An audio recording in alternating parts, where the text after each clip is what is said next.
Hi, I'm Sharon. Welcome to my Theory Tuition series where we're working step by step through the ABRSM theory grades. There are lots of resources available to help you on my website. If you visit sharonbale.com, you'll find some free PDF information sheets. You can download those in US letter or A4 and they accompany each step of this series. There's also a page with links to all of my YouTube video tutorials, and you can access information about the books that I have available.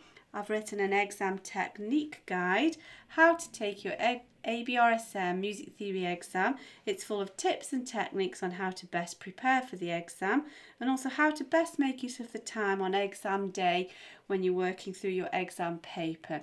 So if you visit sharonbale.com, you'll find it's all there.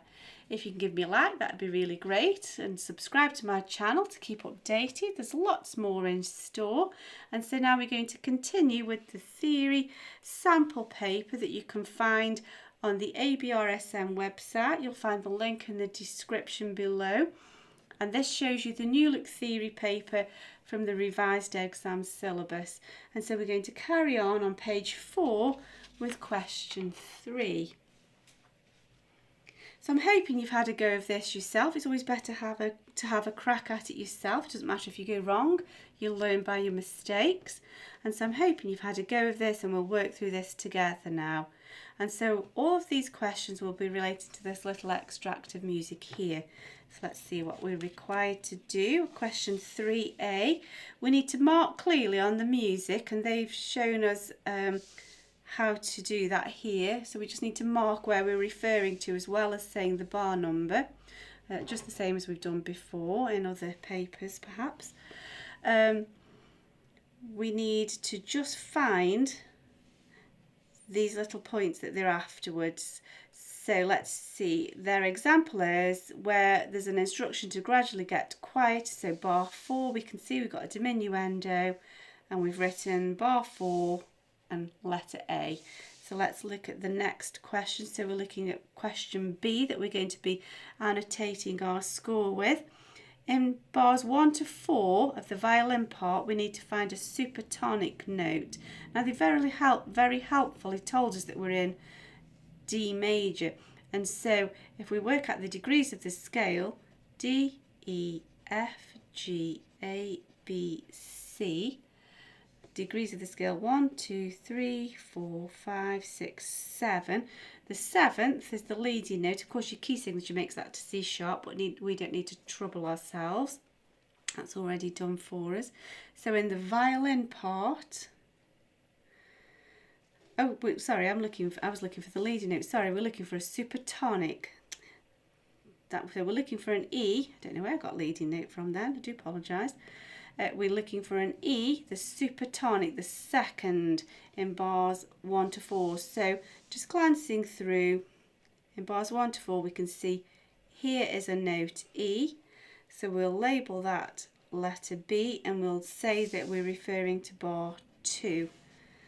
So that's done now. Let's look at the next one. So in bars 1 to 4 of the right hand piano part, so we're looking in this top line of the piano part, in bars 1 to 4, we need to circle a note that's not in the key of D major. So bear in mind, D major should have F sharps and C sharps. So anything that just sort of shouts out that it doesn't belong is probably our note. And so this accidental here is an A sharp, which does not belong to the key of D major. It's actually an accidental taking us into a new key, and so we'll label that C. If you notice, it's an A sharp, which would be the raised 7th of B minor, just out of interest, which shares the same key signature as D major, but it's not part of D major, and so we can say that that occurs in bar 3. So now in bars 5 to 8 of the piano part, just generally, so any part of this piano part here, we need to circle a note that is an enharmonic equivalent of E flat. So let's look at what choices we've got. An E flat could also be called a D sharp. So that's what we're looking for. So in any of those piano notes here, and here we go, we can see a D sharp here, and that will answer our question. So if we call that letter D and we say we're referring to bar 7, that's our job done. And so now the last question on this page, rewrite the first right hand piano chord of the extract. So we're looking at the right hand piano chord in the extract here, and we're writing it in tenor clef. So just watch where middle C is. This is the D next door to middle C. And so let's get our clef, and so we're on this second line from the top for the tenor clef. There we go. Double bar lines. Now we need to put our key signature. So because the clef's so high, now we have to drop to the F, C, B, A, G, F.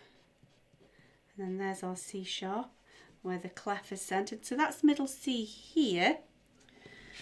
And so we're looking to write the D above middle C, and then a third higher is the F. So there's middle C, there's the D above, and then a third higher gives us the F, and we know that we've not got the wrong octave then. So let's turn over the page and see what else is required of us. So just find where we're next at. There we go. Page is fluttering. So we still need to keep this, we need to retain this because we're referring to this same extract, but we've got some more questions to answer. So describe the time signature. Is it simple or compound? And is it duple, triple or quadruple, or the 2, 3 or 4 beats in a bar? So we're looking, is it groups of 2 or groups of 3? And we can see the time signature is 6, 8. And you can see we grouped in 3s, so it's definitely compound. Now we're looking for how many groups of 3. So we've got one group here, one group here. There's 2 groups of 3, so it's duple time. There we go. Now a bit of general information. So complete the following statement. The violin is the highest sounding member of the string family of the orchestral instruments, and the lowest sounding member of this family is, it's the double bass. If you wanted to be a little more abstract about that, I guess you could say that the harp is part of the string family, and that goes equally as low, but I would say that the double bass is the most obvious answer for that question. And now we need to name a different family from the orchestra and state the highest sounding member. So if we were to choose woodwind, the highest sounding member would be the flute, or alternatively you could say the piccolo. That's another acceptable answer. And then if we were to choose brass, the highest sounding member of that would be the trumpet. There we go. Now here we need to explain this symbol. This is a violin, it's a bowing mark. We see that in bar 1. And we need to explain that it's a down bow marking, which tells the performer to start with the heel of the bow. Ooh, down bow. So you start with the heel of the bow. So down bow would do, or you could just go on to explain. Start with the heel of the bow. I'm not a string player, but I understand that that gives sort of the emphasis to the start of the note, because the pressure of the hand brings the bow down at that point. Okay, I think that's right. Let's go on. It's definitely down bow though, so I do know that. Not being a string player, you just have to get to grips with all of these different orchestral terminology. So now you can see now that the performance directions and the Italian terms and German terms it could also be, and also a bit of French, but now they're given to us in multiple choice. I'm not sure that makes it easier there, because it can confuse you.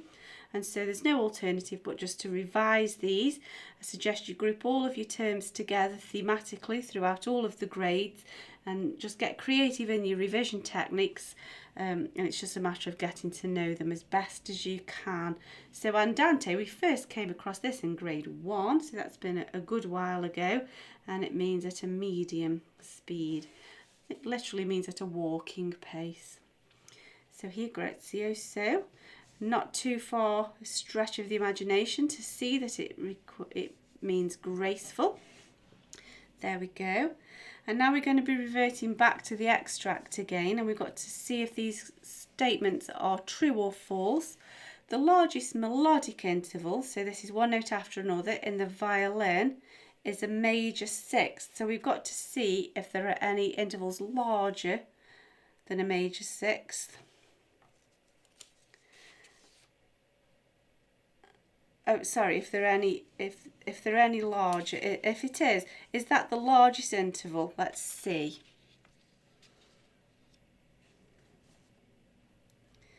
And so here's our score. We just got to glance through.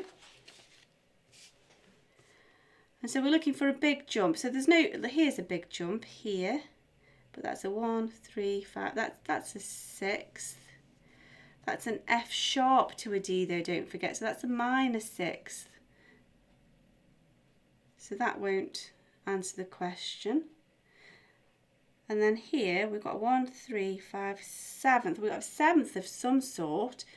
It's actually a minor seventh. So it just shows that the largest interval is definitely not a major sixth. We've actually got one bigger.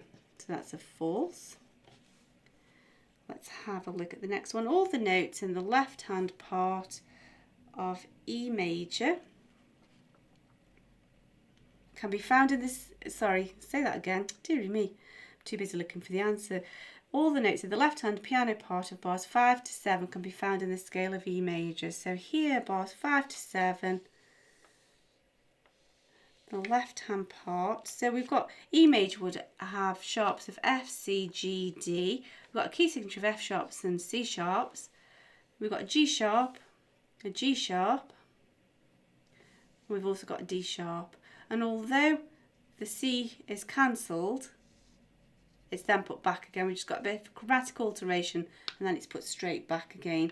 So yes, they can all be found. So that's a true statement. And now we just need to answer the question. Which key has the same key signature as D major? And if we've done your circle of fifths before we've even started the questions, you can answer that quickly without even switching your brain on again. And we know that B minor is related to or has the same key signature as D major. So we'll leave the questions for the video for today, and we'll look at the next question in the next video.